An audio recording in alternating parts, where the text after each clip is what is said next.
Glory Facebook, glory YouTube.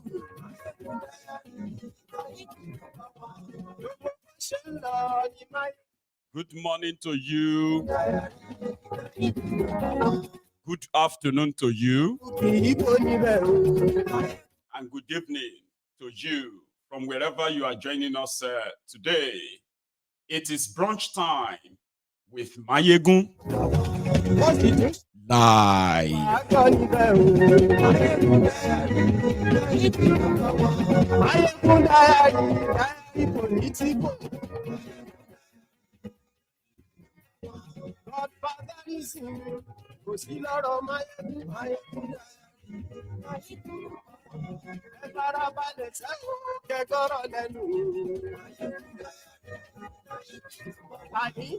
you so much for joining me. Remember, read the caption of the broadcast, the description of the broadcast, like it, then share it to invite your friends and not so friendly friends, your frenemies, and tell them that Mayegun today.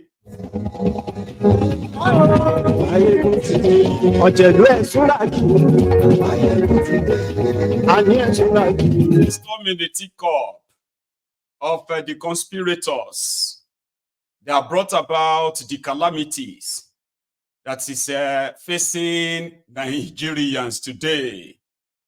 The Hell Rufai's clan, as well as the Jagabandit clan. Wahala ti ṣẹlẹ̀. Ijó ìgbádìyẹ. Àníyàn ti ra.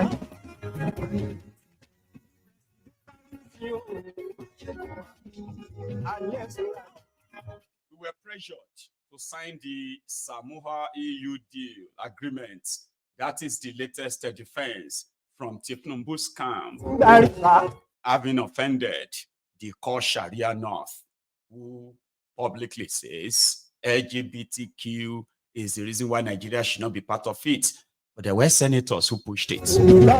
There is a letter. They confirmed the letter from the Nigeria National Assembly encouraging Tinubu to sign it. The same National Assembly members are currently rejecting it.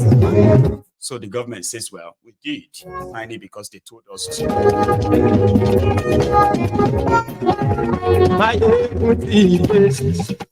Thank you. But today, good morning to you once again, and good afternoon to you. Good evening to you as well. Top of the moment to you. I don't know if it is all over the UK. In Scotland today, we are having what is the bank holiday, so to say. So not everyone is working today. So if you happen to be one of those who is enjoying that off day today, thanks for joining me. So those of you whose morning, are just beginning, like your morning is just beginning. You can listen to this like you are listening to a podcast on your way to work, even at work. Plug it in, you don't have to watch the video. And everyone else, right? You are welcome to the temple. This moment, while that thing happened, it was last night, between last night and this morning, it was actually last night, that one protege of Tifnumbu, Ramo Maseye, I think it's Sam Maseye, so who works with the Nigeria, the Nation newspaper, dropped a stinger, sort of. And this stinger was straight at the Hell Rufai's clan, like father, like fraud. Things have escalated so seriously, so we'll come back to that. Also, last night, I did a 90-minute broadcast trying to further expose the ongoing underground scheme where those who are juggling or angling for a national protest are busy mobilizing themselves and all that, while others continues to call out the Igbos.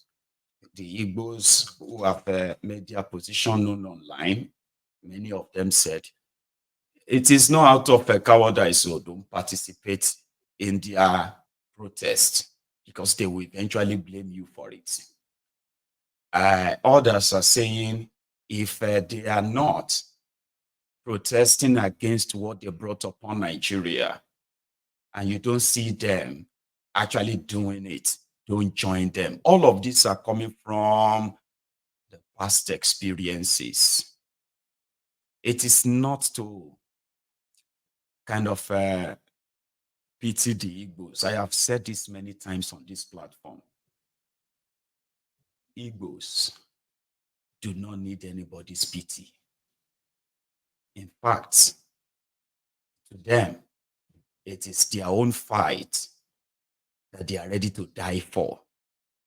They have identified and acknowledged their place in the contraption like Nigeria, the lie.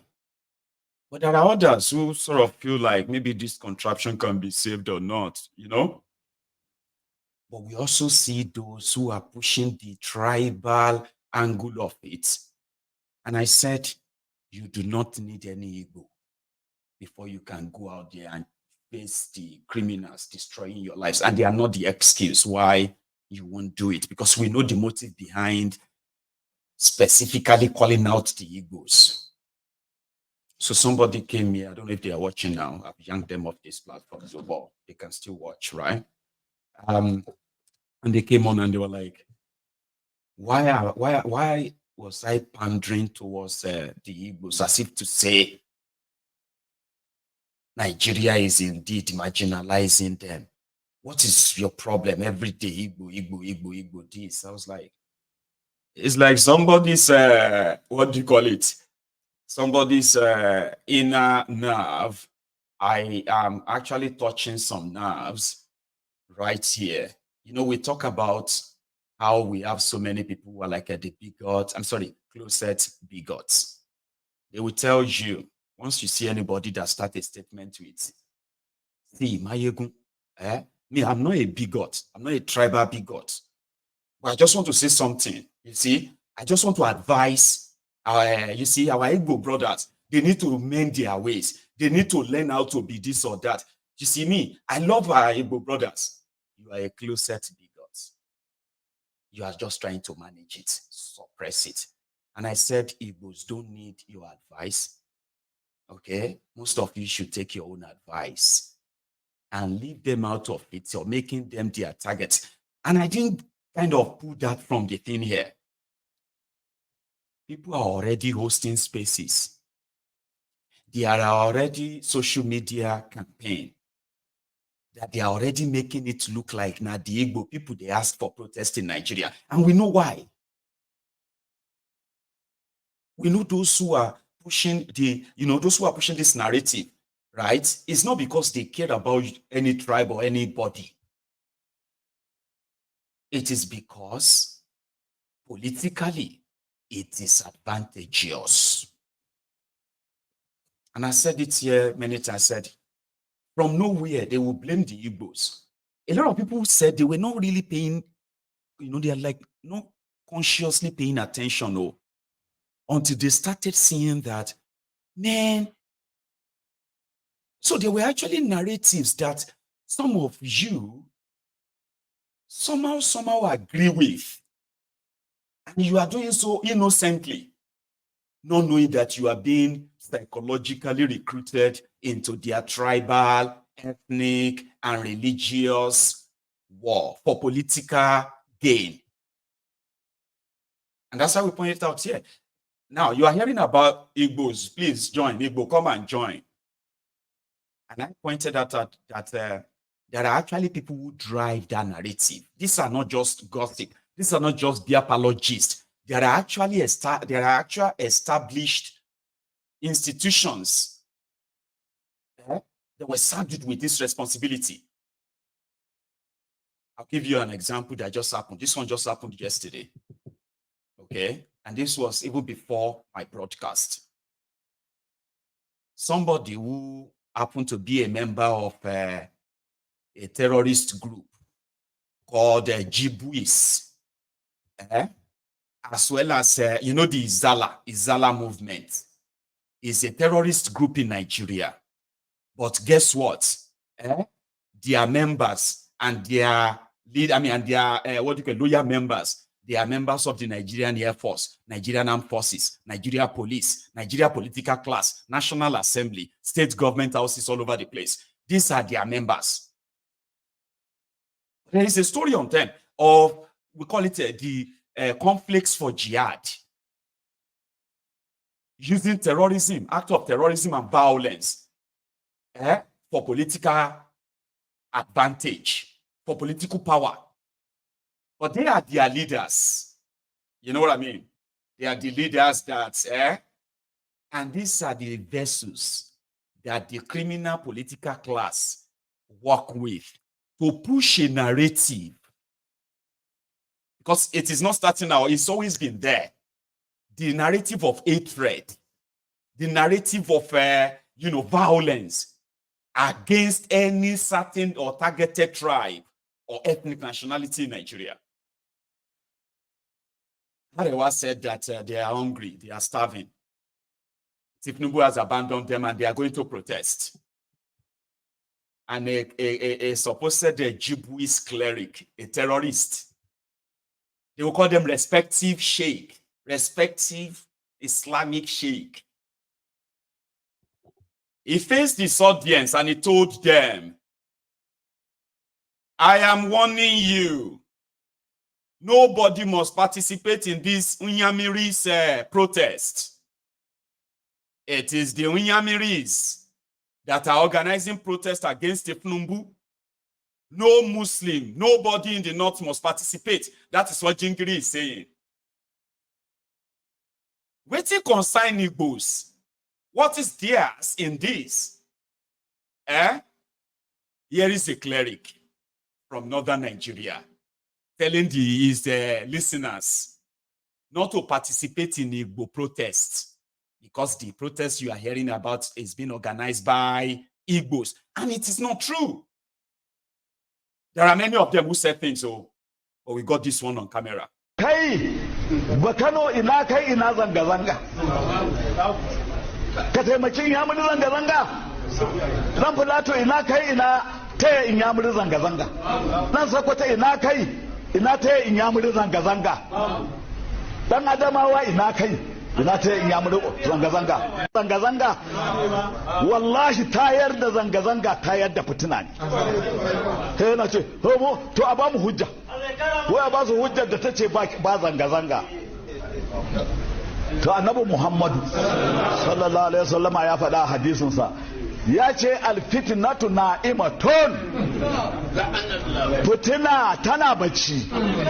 Ya ce la'anallahu, Allah ya tsine wa man aiqazaha, wanda ya tada fitina. Kai, sorry if you don't understand everything he said, but I can sort of roughly interpret that for you.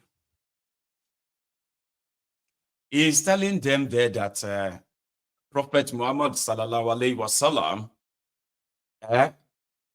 taught them what to do when things are hard. Do not participate in any Unyamiri's protest. Unyamiri is the slur word used on Igbos during the Biafran War, the Nigerian genocidal war. The Igbos have always been the targets of their political, religious supremacy. From the first record, from the most recent record in history of the program against the Igbo, it was, about 80 years ago. And that was 1944. And from that moment on, it became their easy targets. All it would take is just for a cleric or a couple of clerics to go out there and say, we blame the Igbos, they are responsible for it. And boom, wherever they see them. Then when the war broke out, the real genocide carried out was not just the 5 million people starved to death or so. They were the people who were running away from northern Nigeria, from the incited Islamic mob that blamed them for everything that happened between the political class. The political class and the rest of them were battling themselves. But guess who, as they say, when two elephants fight, the grass suffers. That is where they killed uncounted numbers of Igbos, women, children, elderly, who were trying to escape the program every step of the way. And they said for those who sort of rescued or came to this rescue of some of those escaping that mob action, the program, it was mostly like, please give me water, please, water. And Yamiri means water in the northern part of Nigeria. So which simply means if they don't speak their language, they believe that it's a common one. Please give us water, give me water. How do you now then, I mean, it's used regularly in northern Nigeria. It's a slow word. Okay? And in fact, it is actually one kind of a glorifying word for them that reminds them of the slaughtering of Igbos in northern Nigeria. I'm not making this up. You need to read up. So you see this hatred that you are witnessing in Nigeria today among all tribes, all ethnic and religious, all of that stuff, right? They've always been politically sponsored. And the remnants of that is once the political class, the religious class, the elite, once they get what they want, the people are now left to deal with the hate that they have created, they have nurtured through their utterances. And there are people who actually take these guys so serious, they will kill for them. And they are called leaders, Islamic leaders. There are many in northern Nigeria. But shockingly, Sheikh Osama bin Gumi is in support of people standing up and asking for a better government. He is not against a protest. But we have been told Tinubu had mobilized more than 500 million naira, no joke, for the purpose of, for two purposes. The first one is to please extend the narrative that the protest is being sponsored by some people who hate Nigeria. And this should be done by pointing the fingers at the Igbos. Okay? This is in northern Nigeria. Point it at them repeatedly. Okay? To make sure that even if things have to go down, the people will always remember and say, oh, it was organized by the Igbos. You see, all of these things are deliberate. It is not pandering to the Igbos. If you are an Igbo person and you don't even understand this, right? I don't want to feel sorry for you.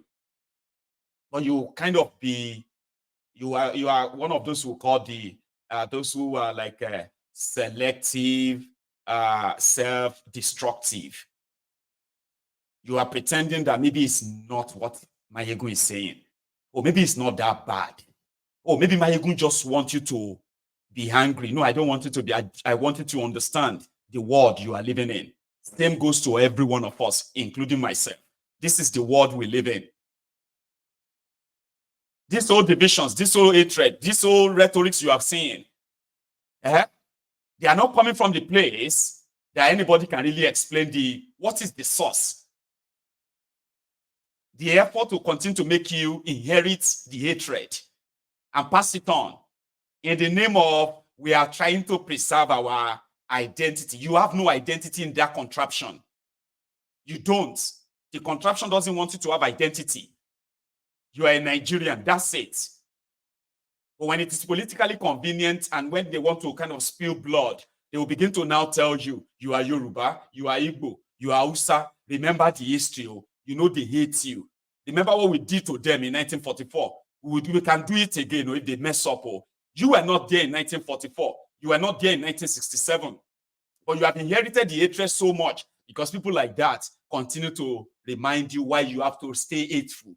But look at them up there. Look at all of them up there. Do you see them hate themselves? that much? No. So this is not to make you feel good and say, oh, thank you, Mayegun. Don't thank me. This is the world we live in. This is the dangerous people. These are the dangerous people who have created their own version of a country called Nigeria, and you have to exist in it. You can't question it. Stay hateful. Stay murderous. I mean, don't worry. If you kill anybody that we tell you to kill, it's justified. Don't worry. You are defending your right. You are defending your heritage.